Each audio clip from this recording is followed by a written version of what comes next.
Good afternoon and welcome. You're listening live to Heart-to-Heart, a program which aims to help you understand and to become your loving self.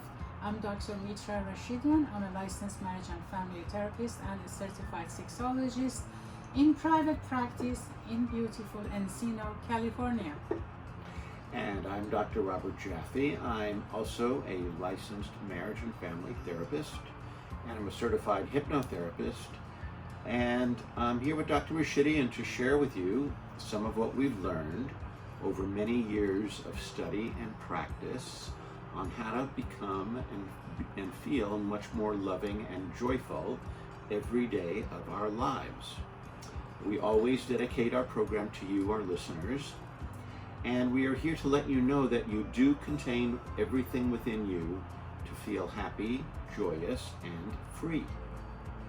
We are born into our world as our loving, authentic, true selves, and we all come in open, curious, honest, sexual, and trusting, and we also have the ability to be calm, emotionally available and connected with others, as well as confident and compassionate. Thank you, Dr. Jaffe, for this introduction. We would like to welcome our new listeners to at KMET. This is our first show in Thursday afternoon, and we are so excited, to have this opportunity to be here to share these moments with you for the next hour. And we're going to be here every week. And guess what we're going to be talking about?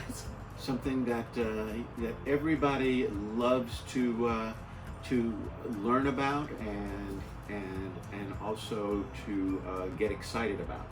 Yes, and that's the big topic of don't talk about, but it's also very provocative. So we are pulled into two different directions as a result of that, and that's nothing but sex and sexuality and how to ultimately improve our sexual relationships. Absolutely. And anybody who says that they don't want to have an improved sexual relationship is either lying or insane. Okay, so let's see. I don't know this person, but I left a beautiful quote here for me. Derek Jarman. We appreciate the quote. He says, "Understand that sexuality is as wide as the sea."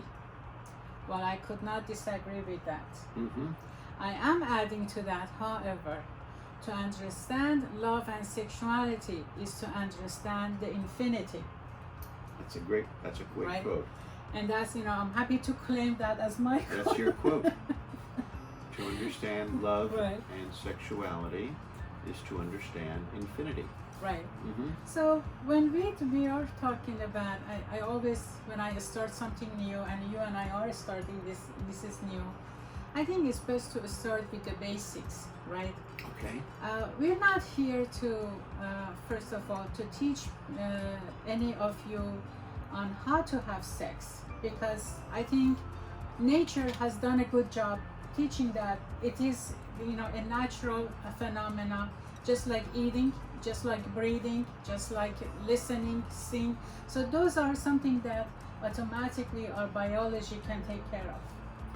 For the most part. For the most part. For the most part. Right. Yeah. But it comes to sex that makes it rather either joyful, which is the ultimate goal, Mm-hmm. or a major problem in our lives is it has different perspectives. So it's not a single layer kind of a situation, how to have better sex or how to have a better sexual relationship.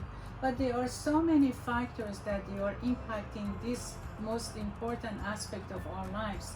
And I'm calling it one of the most important aspects of our lives. As you know, Michael Foucault, who was a French philosopher, and he was one of the notable very first sexologists in the world. He said that sexuality is a core part of our life. Yes. And indeed it is. As we talked about, for example, self-esteem, we call the umbrella of self-esteem. Here we're talking about the umbrella of our sexuality. Right. So that many aspects of our life are classified underneath of that, and due to variety of factors which we're going to be introducing to you one by one each week, we have shaped ourselves into a sexual being that we are today, right? Since birth all the way to where we are today. So whether we are male or female, how we have become the sexual person that we are today has a lot to do with our history, in short, right? And how we have learned to develop our perceptions, our beliefs, our thoughts, our feelings, and therefore our behavior as a result has a lot to do with lots of factors, such as our biology. It has to do with our social aspect of our lives. It has to do with economy, with politics, with religion, culture. So there are so many factors that impact our sexuality that when we discuss it, for most people it's a new concept. For some people they know it. So therefore, this is also a very sensitive topic for most people. It's a taboo topic in many cultures, right? At the same time, like I said at the beginning, it's taboo in one hand and then very provocative in the other hand. Correct. So how do we find ourselves, come up with a balance in that, number one, and number two, how do we bring our sexuality into our relationships in order to have a meaningful, romantic, loving, caring, romantic life with our partners, right? Right. Whether we are married or whether we are just partnering with somebody, it really doesn't matter. What matters is how do we understand our own sexuality, and therefore how that comes into our relationship and plays this important role there. So perhaps maybe at this moment we can talk a little bit about the taboo aspect of it. Right. Because the taboo aspect of sexuality, it's sort of like when you are unable to talk about something with other people, it becomes kind of hush-hush and a big secret. And it becomes something that everybody knows everybody else is doing, but nobody is sharing their experience. They're not talking about their sexuality, and that has been something that's been for a long time. It goes back, I think, to even prior to the Puritans, when we landed on Plymouth Rock. Right. I mean, yes. I mean, the taboo factor of human sexuality has been something with us way from the beginning, and each nation, each culture, each religion, they have had their own approach to it. Some they have been similar, globally they have been similar, or some they have been different. However, majority of the focus has always been, talk about sex is a sinful act. It's a sinful concept, right? So therefore, the way people grow up within their own system, whichever that is, that's one of the shared philosophy that they learn, that talking about sexuality, or even experiencing their sexual self, experiencing their sexual feelings, or asking about their sexual feelings, and sometimes they can't even identify what they feel is sexual or not, but they know that they have certain sensations, right? And they don't know how to communicate that, or they don't want to communicate that, and this is how we grow up. We learn that we can't talk about sex. In some nations, it's more severe than the other ones, but globally, and that's my surprise too, because when I first started to learn about human sexuality, and I was just focusing on certain cultures, and I thought, oh, so only in these cultures, talking about sex is a taboo factor. And then I realized, oh my God, that's such a global situation, you know? Yes. And to my surprise, many things were significantly shared. many topics of it, right? And what's your thought about where the shame factor comes in, and why sex is so hard to talk about, and why it is so prohibited globally? What is your thought about that? Well, it depends on, such a good question and such a wide question. I think it depends on from what perspective you're looking at it. Usually, the perspective of the ones that comes to my mind immediately is culture, religion, and politics. Right. Right.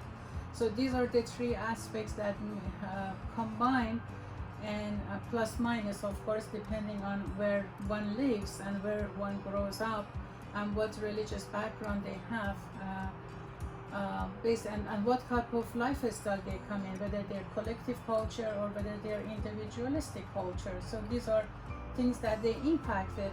Basically, this is one way of, kind of promote patriarchy in society. And then one way of controlling primarily women, right? So the more shameful this concept becomes, the more control and the more the more control there is on public.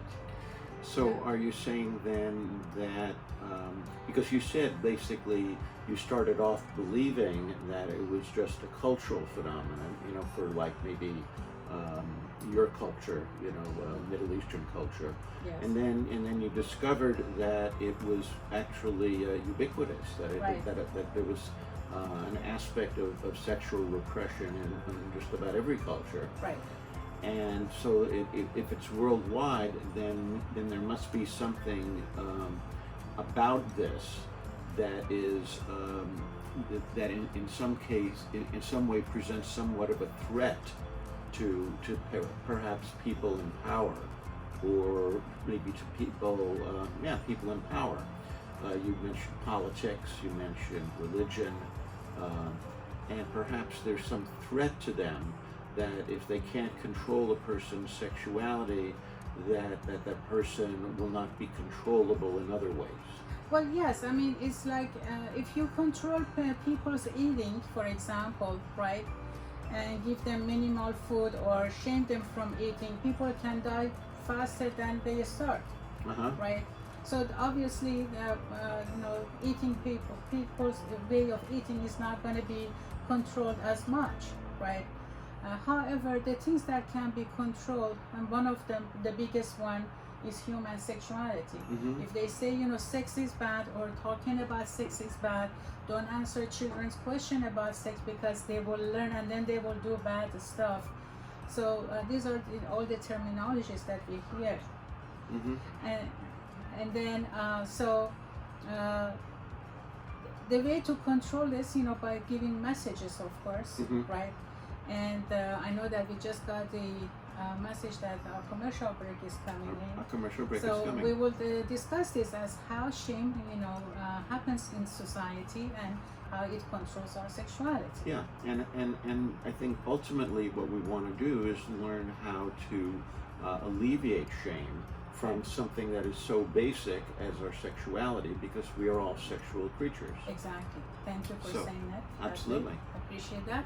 Looking back to see you here again at our show after commercial break.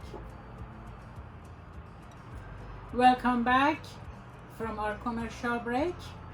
For those of you tuning into Heart-2-Heart, welcome. And to recap, our discussion for this segment is human sexuality and how to have joyful sex life and sexual relationship. This is our first show about this topic today. I'm here with Dr. Robert Jaffe, and so we would like to invite you to listen to our program, and also you can please call us and share your questions, your comments with us. That's why we're here, to answer your questions and your comments. Without you, this show is not possible. Our phone number here live is 951-922-3532. That number again is 951-922-3532. You can also visit us on our YouTube, Heart-2-Heart.online/YouTube. So um, Dr. Robert, we were Yes. talking about what makes sex shameful in What makes societies. yes, and again, I think anything that people who search for power, anything that makes it difficult for them to control others is dangerous. And I believe that that's a big part of why sex has become such a difficult topic, a challenging topic, because people have a lot of ignorance and fear around sexuality. Sex is spontaneous. Sex is passionate. Sex is very powerful, And it's very beautiful. and it's very beautiful, as long as, of course, it's done consensually. Exactly. Yes. That's true. And this is the part that is really significant, and we're going to be talking about this. There is so much to talk about human sexuality that is really, I'm very excited that we're doing this. Yes, it's a great program, and I'm so thrilled because you are a sexologist, and you've spent so many years studying and writing about human sexuality, and a lot of that you mentioned earlier. Sex is used to repress, and it's used to especially repress women. Right. Yeah. Absolutely. Yes. At the same time, we know that sex sells, right? Yes. So that's the opposite side of it. How can we repress something so beautiful in our life and something that is part of our nature, Mhm. right? And then make it something that is so sellable, and also so many people are making profit out of it, right? Yes. So I mean, really, that needs to be understood. You refer to me as a sexologist. Yes. People ask me often, what exactly is sexologist, Mhm. right? Mhm. So sexology is actually the science of studying human sexuality. It's not something new. It's actually started back maybe about 400 years ago in Germany, and where the first sexologist was registered, right? Mhm. And then after that, it was a slow process, again due to the taboo factor of human sexuality. Nobody wanted to learn about this. But then again, sexologists didn't stop. So there are two types of sexology practices. One is clinical, the other one is research, Mhm. right? So the clinical sexologist only focuses on the aspects of biology, Mhm. right? And then somebody like me, I'm a research sexologist, so I have done extensive research in the area of human sexuality and everything that makes sexuality either a problematic issue in life, or it makes it a joyful impact. And then through this we learn about how biology, how anthropology, how social factor, how culture, how religion and economy can impact our sexuality, Yes. and then how to overcome all of that in order to develop a healthy sexual self, Mhm. which is our understanding of who we are as a sexual being, and then how that is related to our authentic true self. Mhm. Basically, they are almost the same, right? Yes. Except that sexual self goes a little bit deeper into our selfhood. Mhm. So you can imagine that how this aspect of our lives has been controlled across the centuries, and in order to dominate women to begin with, Mhm. and focus on sex just for giving birth to babies Mhm. in order to expand the population. And it wasn't until like about, of course we know, like I said, 400 years ago that sexology started to develop, and surprisingly, talking about sex outside the taboo factor of it didn't start until like maybe about, I would say, 100 years ago. Mhm. And that's when Freud started to talk about human sexual Development. development, Mhm. right? Right. So Freud broke the taboo in that aspect, and of course he faced so many criticism and all of that. And then of course it wasn't until like maybe about almost between 50 to 60 years ago where Masters and Johnsons started to talk about our sexuality and sexual response cycle. Correct. Which started a whole new I would say dynamic to understand about human sexuality.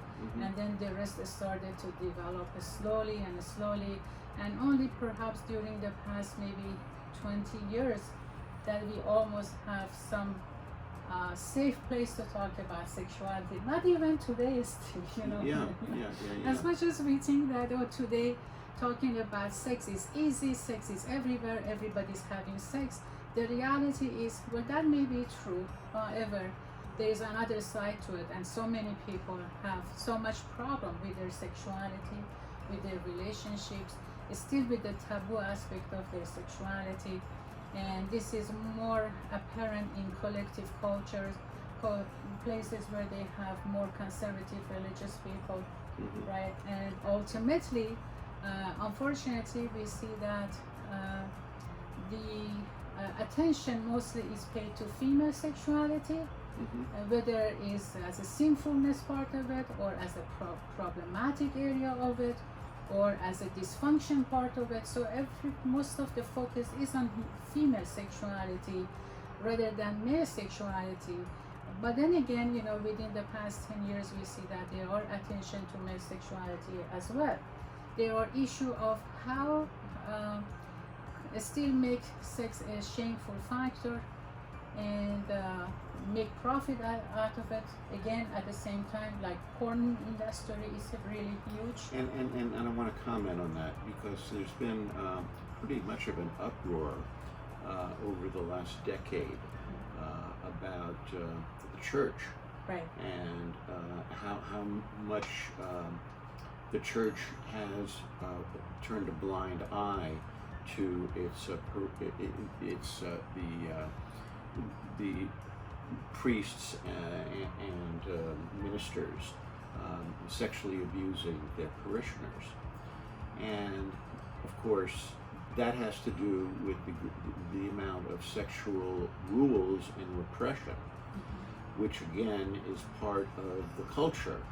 And so the culture, the more that we repress knowledge and understanding about our own sexual desires and about how powerful our sexual impulses and desires are, and how healthy that part of us is, the more that gets repressed, the greater the desire to break out of it.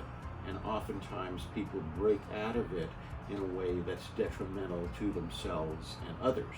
Exactly. I mean, there are so many negative sexual messages are out there. Yes. That, you know, one will think, well, how this is okay to talk about sex when they grow up with all those negative messages, right? And some of negative messages actually are not, or they don't seem to be negative, but they actually are. So I mean, look at you know, a male and female child as they grow up, and this is anthropology part of it.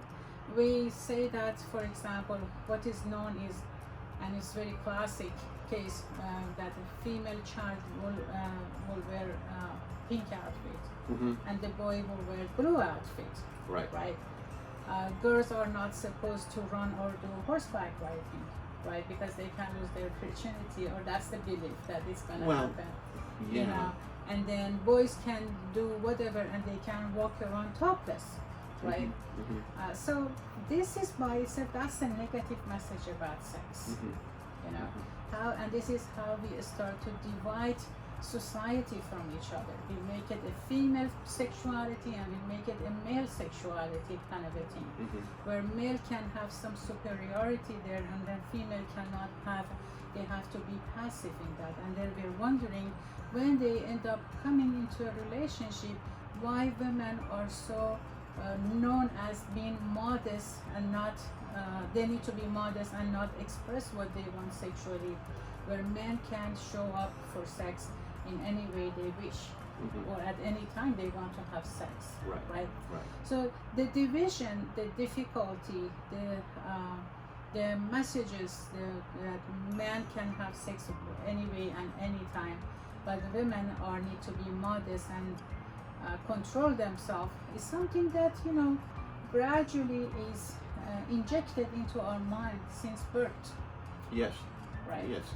And often that happens. Right. And then because of the mixed messages that men and women get about their sexuality, as a result, there's often dissension in sexual relationships, and because there's a lack of understanding of male sexuality and female sexuality. Right. There's a lot of sameness to both male and female sexuality, and there are differences, and the differences aren't understood and learned about as men and women are growing up, so that they don't know how to communicate about the differences, and oftentimes miscommunication leads to anger and hurt and blame, Exactly. and it destroys a lot of good relationships. And yes, and you and I have seen that in our therapy offices, that how many times we have couples here that when finally they feel comfortable to say a little bit something about their sex life, which is again for women is so I don't know if I want to talk about it or I should talk about it, and then for men, oh, I'm not getting enough sex, kind of a thing. So we see that there are two parts to human sexuality, to say the least. One is the biology part of it, and one is the psychology part of it. Mm-hmm. The biology part of it, according to biopsychosexual theory, we see that biology maybe is up to 5% of the problem, right? Mm-hmm. But then again, the vast area of it is cultural problem, which is connected to the psychology of a person, right? It's cultural, and I think a lot of it is communication.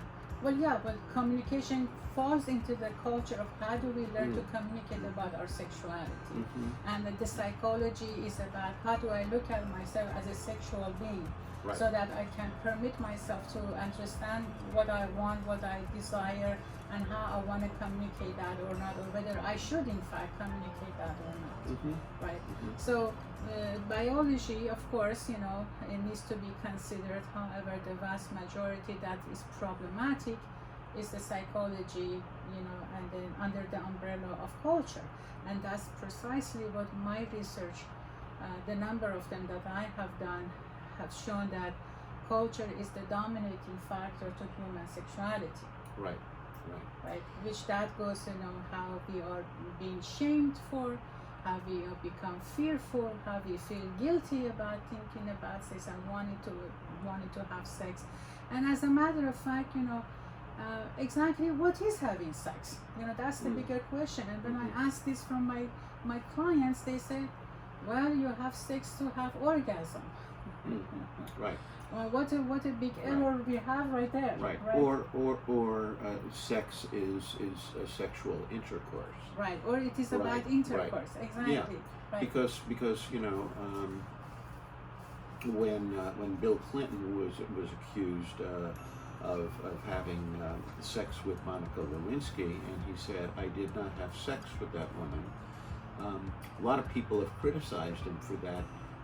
But I think that he was saying it because he was not equating oral sex with sex.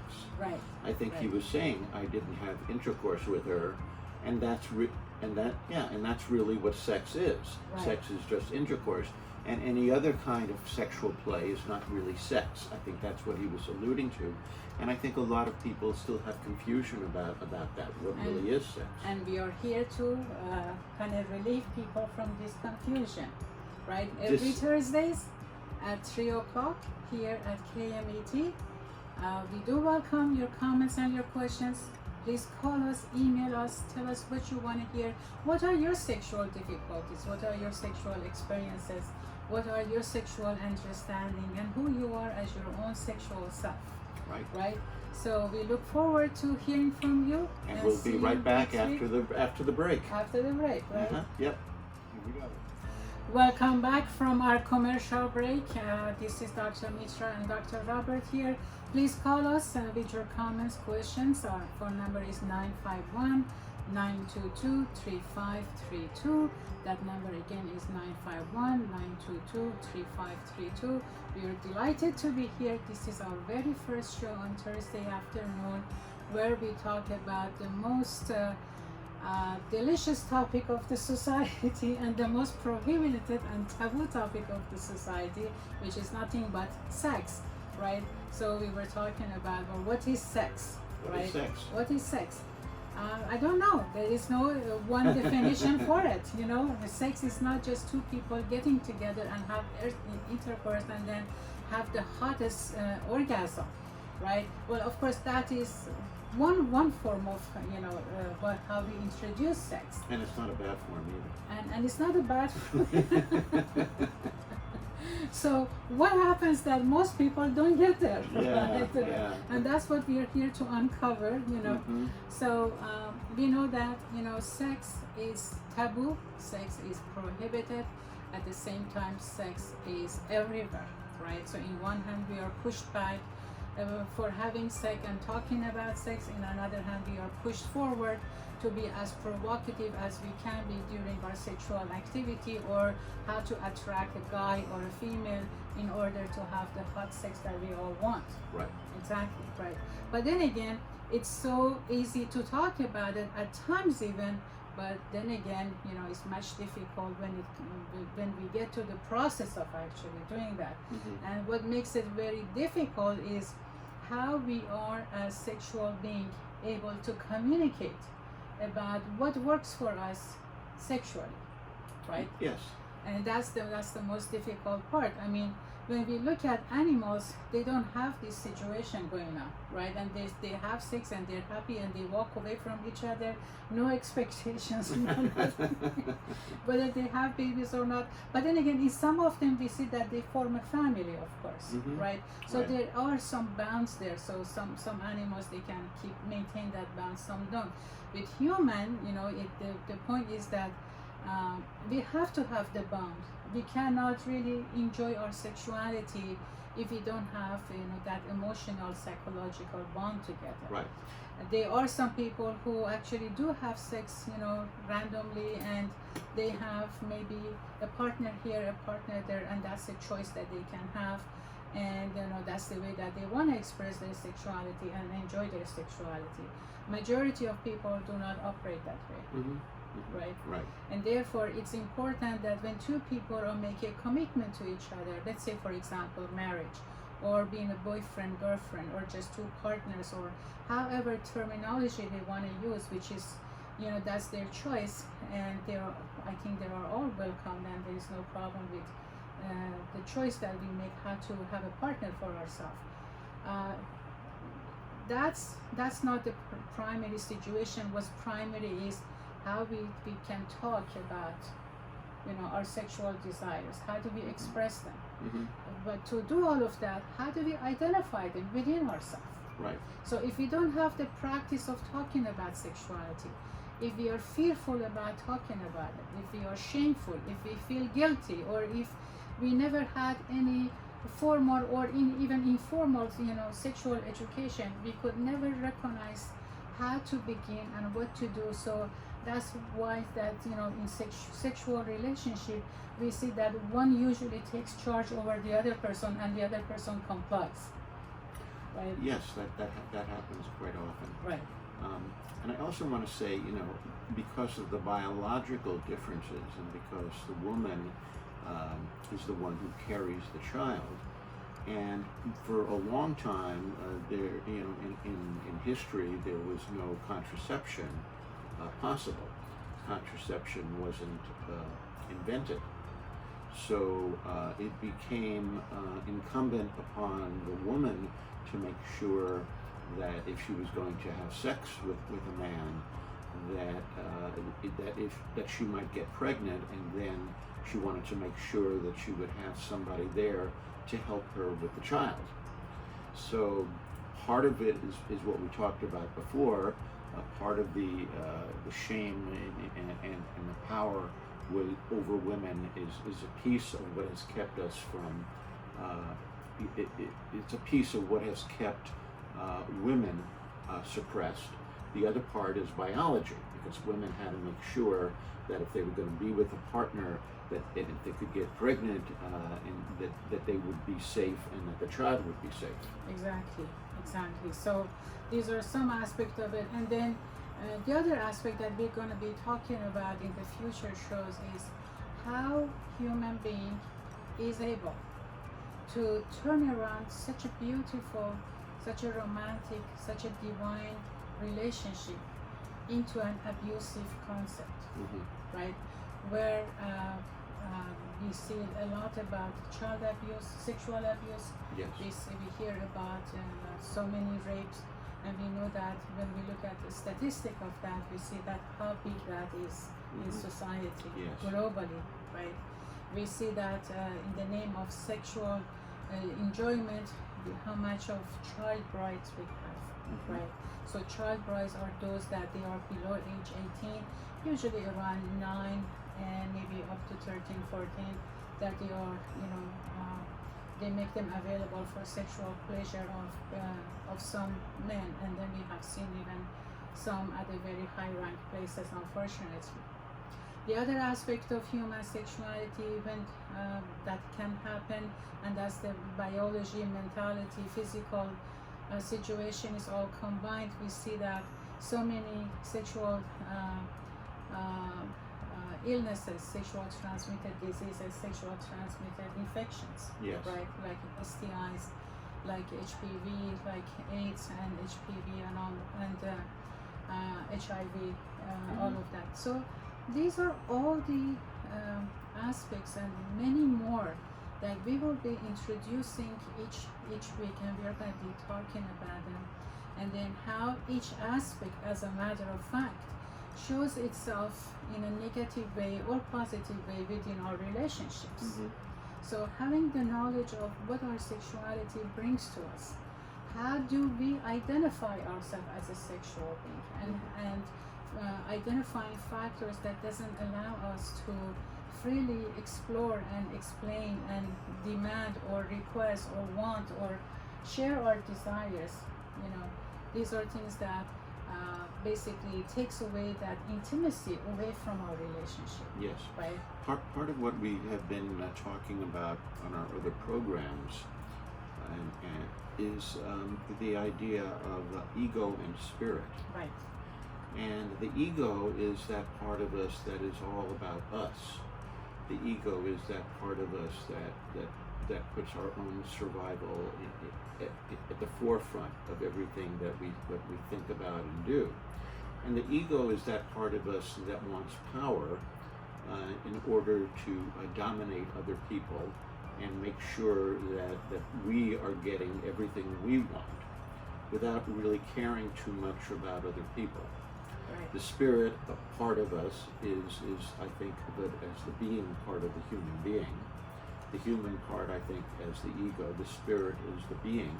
And the being is that part of us that wants to be loved and wants to love in return, that wants connection with other people, that wants intimacy with a special person, that values kindness, values gratitude and appreciation. And I think part of what goes on is sex is a vehicle to use either the ego or the spirit. And if the ego starts taking over in the sexual arena, then we are simply using others for our own gratification. Right. I mean, you mentioned it at the beginning of the program that we are born into the world as sexual, Yes. right? Yes. So if that quality, if that is part of who we are, which is, as I said, it's like the big umbrella of sexuality, and all of us goes underneath. I mean, me as a person, as a sexual being, and everything that comes with me is surrounded by that huge white umbrella. How can we deny that? How can we push it back? How can we say it's taboo and not identify with it, not talk about it? How can we say that, decide for a person about their sexual orientation, and tell them that what is right, what is wrong about their sexuality? Yes. Right? Yes. We cannot do that because that's part of our gene, that's part of our soul, that's part of us as a human being. So human sexuality for the most part has been taboo, and with that we have seen so many problems in relationships, we have seen so many problems in society. We see that such a beautiful divine concept is used by politicians in order to push each other back for their political gains. Right? That they every time that and some are correct, some are not correct. However, it doesn't mean that we need to target a person based on their sexuality and their sexual relationship, right?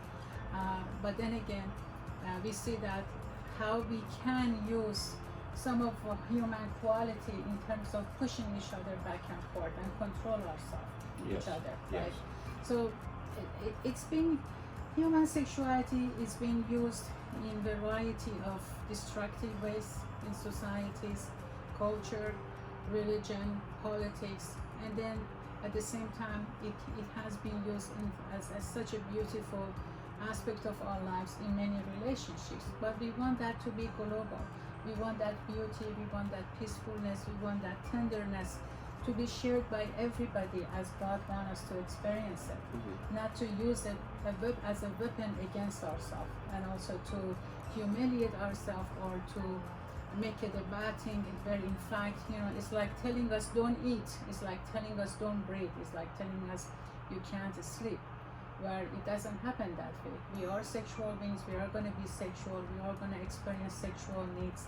Therefore, we need to learn the language to express that. And we now know that each person is born with their own genetic sexual makeup. Right. So we now know that that the debate over whether it's okay to be, scientifically we know, the debate over whether it's okay to be gay or whether it's okay to change your sex, to be a transsexual, is no longer a debatable issue from Right. a scientific point of view. Exactly. We understand that people are born into this world with that particular genetic predisposition, and just as we as heterosexual people don't have a choice, neither do people who are gay or transsexual really have a choice. However, because of the ego and because of the desire for power, we make these rules, these artificial rules, to say that we are the right ones and they are the wrong ones, which is the case throughout history. We're always finding people who are less than so that we can feel better than. And whether it's the Jews or whether it's the blacks or whether it's women, we feel that ego part of us feels so good in putting other people down, and we get a lift from that. And of course, in doing that, we sacrifice our essential humanity and our essential beingness. Right, and also we lose our relationships that they could have been so healthy for us. Yes. Right, and the sexual differences are sexual differences, just like none of us look alike. So as human beings, as we are different from each other, look-wise, physical, emotional, psychological, we all have our own differences, and it's okay to talk about the choice of color, the choice of food, the choice of places that we like to vacation, and those are okay. The same way it's okay to talk about our sexuality, sexual differences, sexual preferences, and sexual relationship, and be able to express what works for us, what doesn't work for us. Yes. Whether we are male, female, or whether we any type of sexual orientation that we have. So the microphone is open. The microphone is open. We like to hear from you. We like to understand what works for you, what doesn't, what kind of questions do you have, what area of human sexuality, what about your sexuality you like to discuss. And when you call us, we're not going to get you into a therapy discussion. This is not a therapy office, this is not a therapy line. We're just going to respond to your questions in a general fashion. You don't need to say your name, and we know this is a sensitive topic. You can email us actually if you don't want to come online, and then we are happy to share your question with those listeners, and then without mentioning any identifying factor, we understand the sensitivity part of it. So please call us at 951-922-3532. That's 951-922-3532. Visit us on our YouTube, Heart-2-Heart.online/YouTube. And don't forget to please join us tomorrow at 9 o'clock, where we talk about another important subject in society with Dr. Robert, and that is addictions and ego functioning. Addictions tomorrow. Tomorrow at 9 a.m. And we're so appreciative of you listening today. Thank you for joining us to Sexology 101. Bye-bye. Bye-bye. Remember, all you need is love. All you need is love. See you tomorrow.